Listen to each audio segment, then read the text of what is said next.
And what's your musical background like? You know, your love affair with music. Where is it? Anything that's any good, absolutely everything. We listen to anything. Wouldn't specify any particular one thing. It's just, I think, you know, there are very few people open-minded people in the music business at the moment. And there are certain people who I admire, like John Peel, for instance, who's been a big help to us lately, and a very open-minded man about music. And there are far too few people like that, I think. And I think that's the key, just to be open to other things, and then hopefully that will come across in how you apply yourself to the music you're doing. You take on board all kinds of things, and then use them for what you're doing, and not try and say, right, we're going to do this one thing. We're going to kind of be open about what we're doing. Well, for the moment, the music I've heard so far that's been recorded, you're keeping it really simple and raw, you know, on the production side and on the arrangement side and everything is very, very simple. Well, why do you keep it like that and very raw at the same time? It's just the way that I think it's the way that suits the songs and suits us as a band as we are at the moment. Just our whole approach to things is to keep things simple and powerful. That goes for everything, not just music. Anything to add to that? Yeah. You know, the less amount of other elements that are happening, the more you're concentrated on the bare roots of the whole thing, music and the words, which is the most powerful element anyway.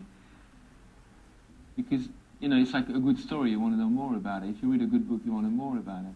And if you happen to talk to the writer of the book, you're going to ask him questions about the way he wrote. Or if you, same thing with art, with painters, you're going to ask them questions about. Well, let's see if we keep on that subject actually. Well, how do you react then to that kind of, it's a press attitude, I suppose, more than anything else. But it's the way bands come to be known by the public. It's that kind of permanent, let's find the next saviour. You know, and when I've read the first critics about J Harvey, so that's it, we found they're gonna save our life and rock and roll and all that. And suddenly all the writers were really kind of quite extreme, I think. Yeah, I mean it is. It's just ever since the Beatles, people have been they're always the next Beatles. There's something about the way people write about music, because you can't write about music, and music, as I say, it should speak for itself. But they have to write about something, so they then build something up and talk about the next Beatles or whatever, and it's nonsense. You know, it's totally inappropriate, and all we can do is just play the music, and the rest is just sort of made up around it. We have no control over that. What people We're say. still finding our own feet as well. We haven't been playing together that long. For me, it's only just gelling as a band now as well. And I don't know what direction it's going to go in. I haven't got a clue. And is that quite heavy to carry when you read these things and that kind of so-called responsibility? No, I think to start off with, I found it a bit difficult. But now, I think it doesn't affect me anymore, because I know in order to be happy, you've just got to carry on doing what pleases you, what pleases us as a band. And so in order to do that, you just have to ignore that. And if we're disappointing other people, then, but as long as we're keeping ourselves happy and stretching ourselves musically or whichever way we want to go, and not falling into the trap of trying to keep other people happy or do what people are expecting of us, maybe. I tell you why people stop at lyrics when they're kind of strong. Is because maybe somewhere rock is the only place where you can say things like what you say. I don't think that's true. I think you can say it in lots of different ways. You can write it on a wall, you can say it in a piece of artwork, sculpture. I think for for people of your age and my age and all that generation, rock is the only place where you can go and say all these really personal things. If not, you treat it as a madman. That's probably because rock has become an industry a traditional form of doing that. If there was any way of marketing writing on a wall, then you can bet your life that there'd be a lot of that around, and people would just make that. It just happens to be the easiest way of expressing those things, and it's convenient. I mean, there are places that will put on bands, and those bands will express all those things. Whereas there's nowhere for any other kind of to get that out. Like getting back to graffiti, you couldn't just write it on the wall and someone would pay you. There'd be tickets sold for you to write an.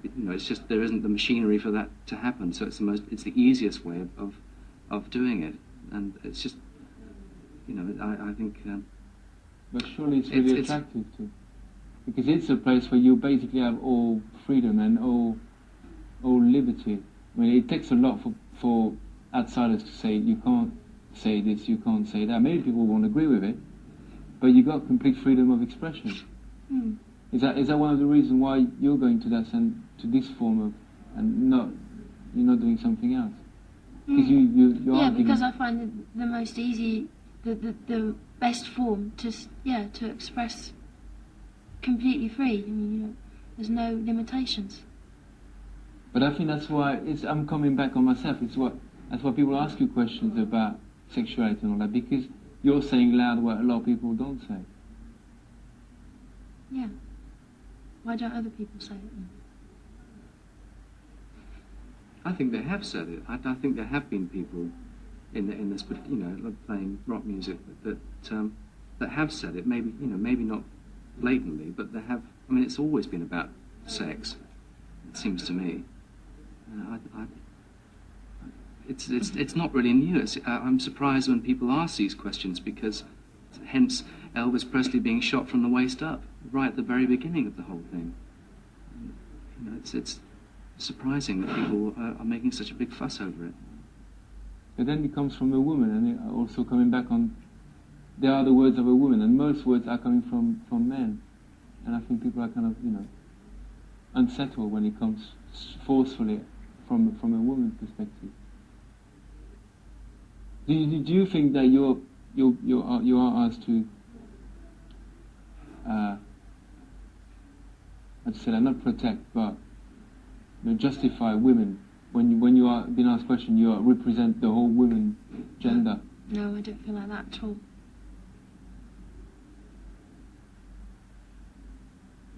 Or you just talking to yourself? Yeah, I was just speaking for myself, not speaking for any movement or any sex. But still, these songs deal a lot about relationships and between genders, between men and women. I think that's also why people are interested. Well, it's not just about yourself. It's about the way you relate to men. And men don't come out very clean out of the wash out of a lot of your songs. I think a lot of people miss the sense of humour in the songs, and I think that maybe that's my fault as a writer. I'm not getting that across properly. But I laugh a lot to myself when I wrote those songs, when I sing them. I'm not trying to make a big damning issue out of it. I find them funny, and I think Rob and Steve can see the sense of humour in there as well.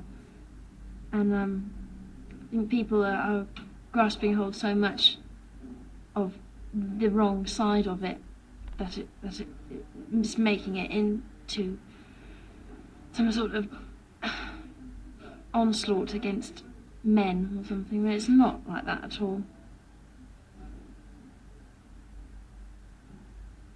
I think they're funny. That's another word that crops up in reviews, is disturbing. Why do you think people call your music disturbing, or your lyrics, or the combination of both? And do you think that's a word that you use in the song Exhibitionist? Do you think there's an element of that in doing your job? Oh yeah. Yeah. Definitely. And you enjoy that? Yeah, I enjoy that side of it, but I also see there's also things I don't like about that side of it very much. But it's just being aware being aware that it's there. I'm not pretending that it's not there.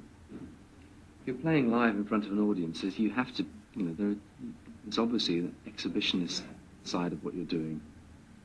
You can't avoid it. I suppose if you say things like, just to use a cliche, "Baby, I love you," and somebody else wrote the lyrics for you, and somebody else wrote the music and all that, it's a bit less than what you do, isn't it? You're bearing yourself a lot more, open than a lot of other people in the pop world. Let's call it like that. So I'd say, well, I think that maybe that's being more of an exhibitionist if you're just standing up there and singing a song that somebody else has written, and I mean, it's a case of having. I think there have been some great performers who have sung other people's songs and have bared themselves by doing that. I can think personally, there's Billie Holiday, who seemed to find a way of making everything she did personal, even though the songs she didn't write most of the songs she performed, but she had a way of communicating them personally and as if bearing all on stage, and that's. I don't think you necessarily have to perform your own material. I mean, sometimes when we play live, it feels as if we're nearly kind of detached from the music. It doesn't feel like we're playing our own songs nearly, because you just get lost in the music and you don't even think about the fact that you're just you're bearing all or whatever. It's just you're just lost in it, and I'm sure that everybody who performs well feels that way, even if you're doing your own material or not, because the music just takes over. Do you think you're using, even if it's honest and everything, that you're using shock tactic on purpose? No, I don't find it shocking myself particularly. I'm always looking to write something that is going to shock myself. In fact, I think I nearly have now, but I mean, what people seem to be finding shocking at the moment, I don't think it is at all. I think it's very tame. What is shocking for you? Shocking for me is listening to something that I've written and feeling physically sick or feeling really uncomfortable about it. Any example you could give? Nothing that is recorded at the moment. I'm just thinking about things I'm working on at the moment, more recent songs. And humour, you were talking about humour. Like the Shalana gig, it's usually a laughing character. It's quite strong and it's very sexual, but in the same time it's laughing. Yeah. How did you come across that? How did you know about Shalana gigs anyway? Yes, yeah, I did. Yeah. How did you know about it? Just reading about them in a book. We actually went to visit one in Herefordshire once. Yeah, I mean that's how I'd like music to be seen in a way. There's a pain element to it, and excitement. It's also there should be a lot of humour and enjoyment, which people seem to miss out on so much. And I think in the song sheet in the gig, I was trying to get that across as well. Maybe it's because you're either on one side or the other in music. That either you're on the pain side or you're on the entertaining side, and people just don't really mix both. Yeah, I can't distinguish one from the other. I don't think. Lots of times I don't know whether to laugh or cry about things. And the growing up in public element of your group now, is that easy to live with?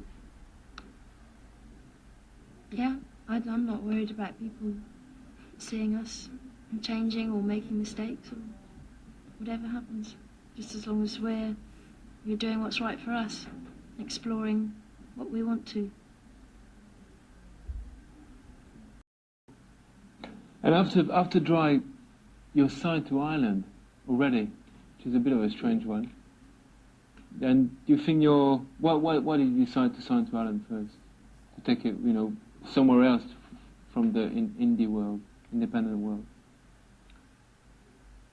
Well, I've always admired Ireland as a label, and I like the people I met. I like the deal that was offered, and it just seemed the natural thing to do, really. You already think that life's going to change when this album is out and you're going to be working with Ireland? You think life is going to be changed for you? Not for us, not in respect of the music. We just carry on doing exactly what we would have done no matter what label we were with. I can't really see that it will change very much. You know the way it goes, usually anyway, people are quite protective about bands. And, especially bands that come out of the independent scene. And then if you move to a major, so it's called, people, then start using words of giving up, selling out. Yeah, I mean, that's ridiculous as well. The notions of the independent label and the major label, how they're somehow rivals. I mean, Ireland offered a deal that was right for us. I mean, it didn't have to be a major label that offered that, it could have been anyone.